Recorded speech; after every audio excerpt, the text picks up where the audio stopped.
Can everyone hear me? Great, the mic's working. You'd never know with technology. Sometimes it wants to work, sometimes it doesn't. And so a lot of questions I get, especially from those my age, my siblings, is it an obsession with drones? No, it's a healthy enthusiasm. It's been fantastic talking with everyone I've met so far at this fantastic conference. Everyone in this room is incredibly inspiring, and it's fantastic hearing from you all. Not only are you passionate about agriculture, you're passionate about Australia's future, so give yourselves a pat on the back because everyone in this room will play a key part in Australia's future. Fads and trends come and go, but I can guarantee that food will always be in fashion. Come on, clicker. Top one?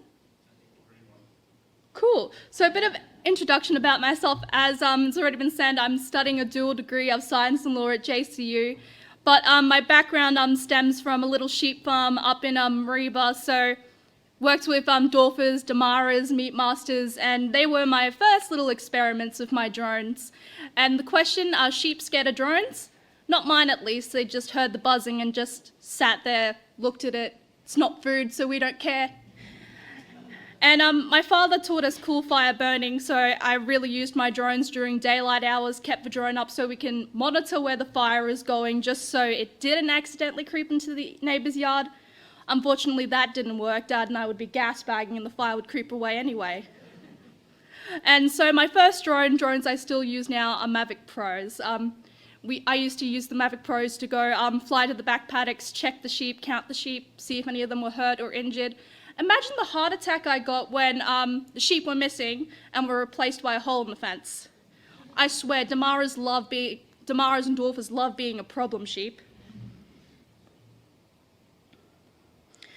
In my opinion, the agriculture industry is the leader in drone technology. All the other industries, such as my major, earth science, and a lot of other companies and industries that I've worked with, are using the exemplars of the agriculture industry to sort of use that tech to adapt to what they need to do, such as we are just trying, in my course, we are trialling out drones that are taking soil samples to take soil samples and parent materials in areas that are a bit hard to walk to.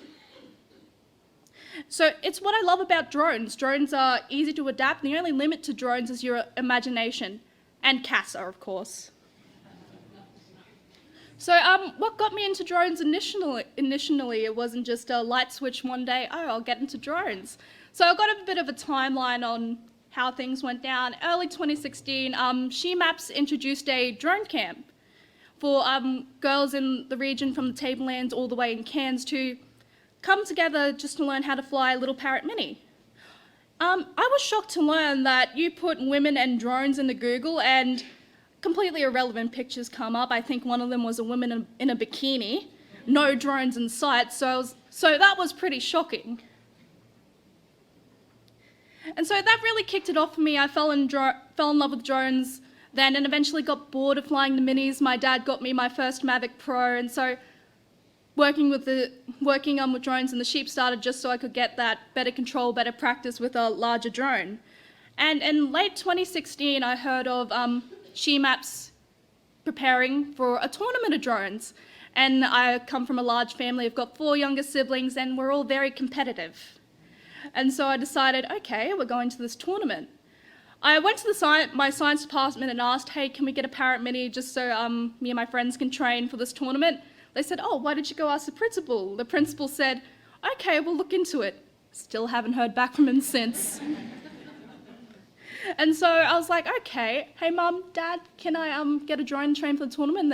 And no worries with them, they got it for me. And a couple of weeks later, we started training for the tournament of drones. But as everyone knows, mini drones don't handle the wind very well. And I have literally seen these mini drones on one side of the field, big gust in Mareeba comes through, and it's all the way on the other side of the field and no one's touching the controls.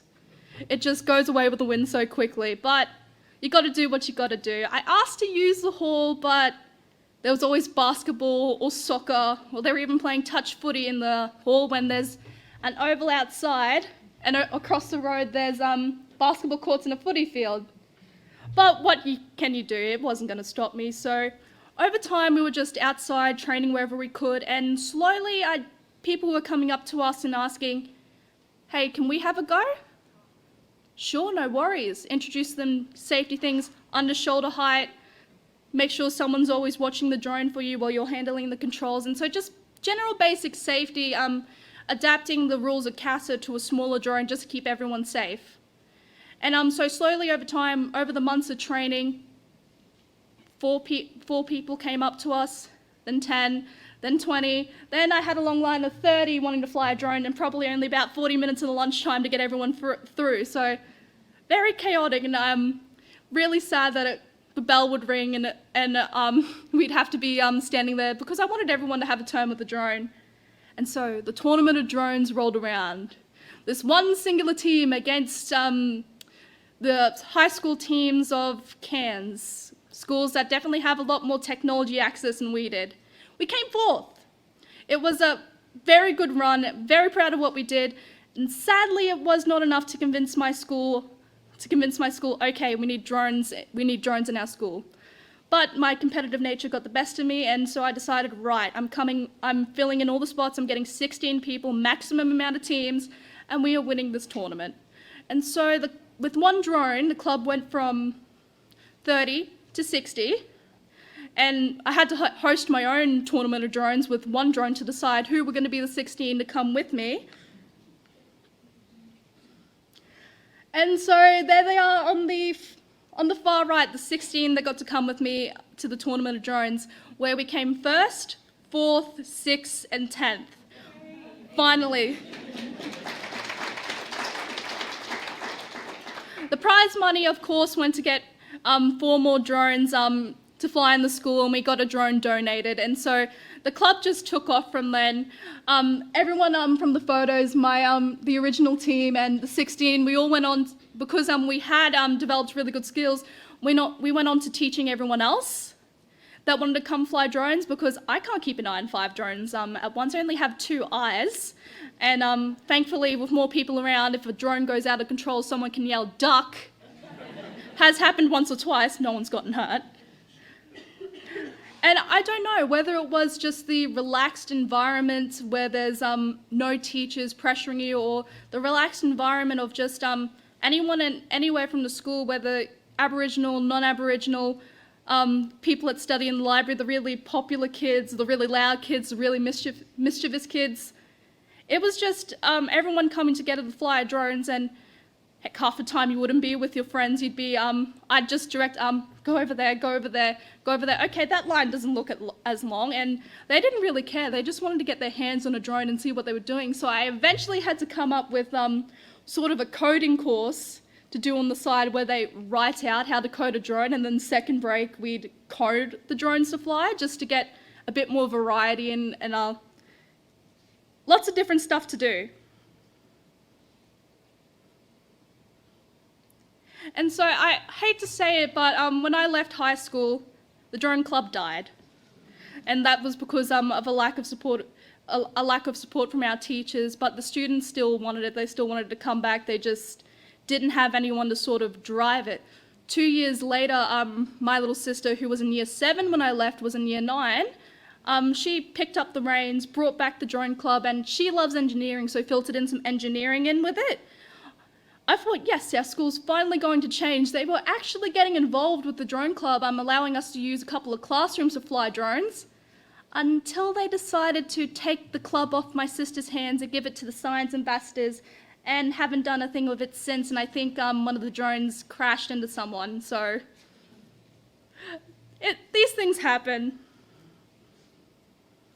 So the original drone in the photo now sits in a dusty closet, beaten, broken, definitely is far from my abilities of repair. The hull has been shattered, the wings broken, all from years and years of training students to fly, and basically in the window of time give students sort of an opening and an introduction to drone technology.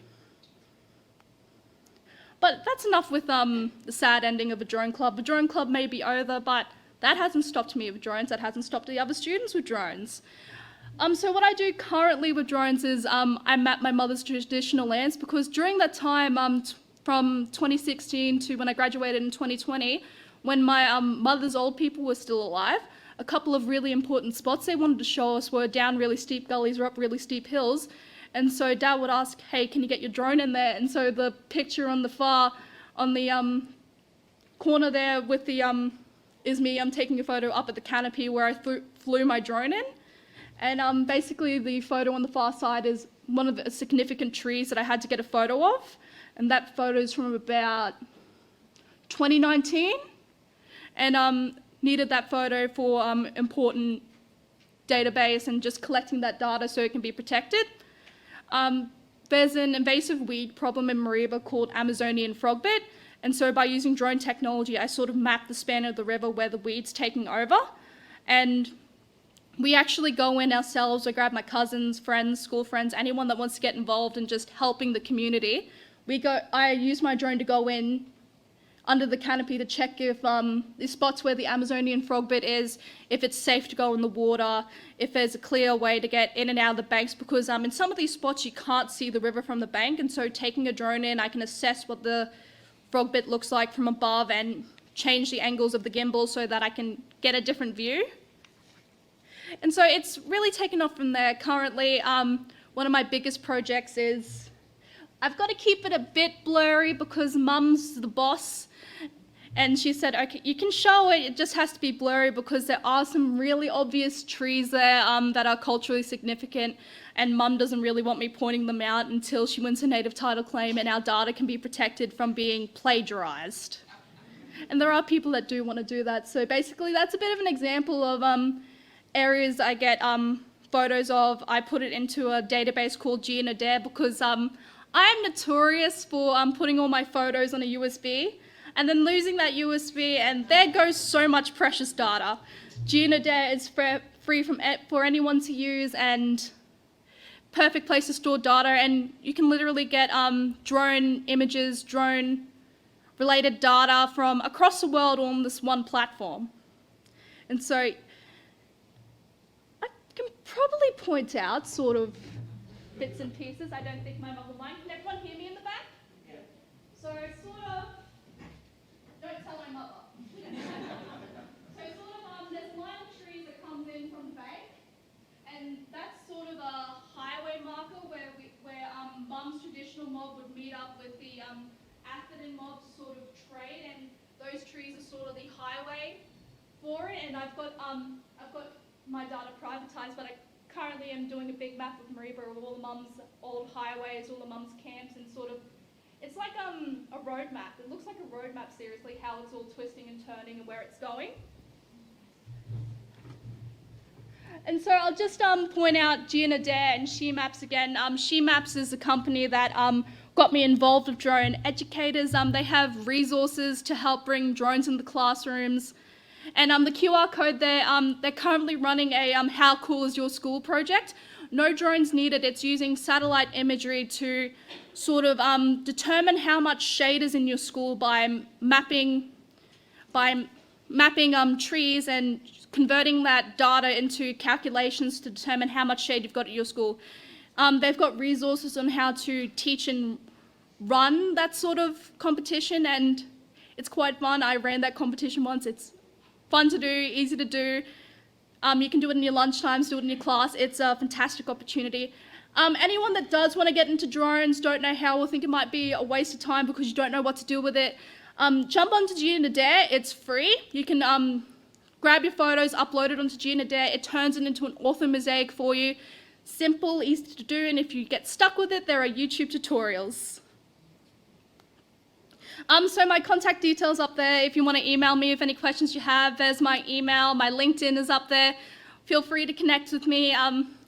Feel free to stop me outside. Love to talk a bit more, but I guess that's it. I've got a healthy enthusiasm about drones.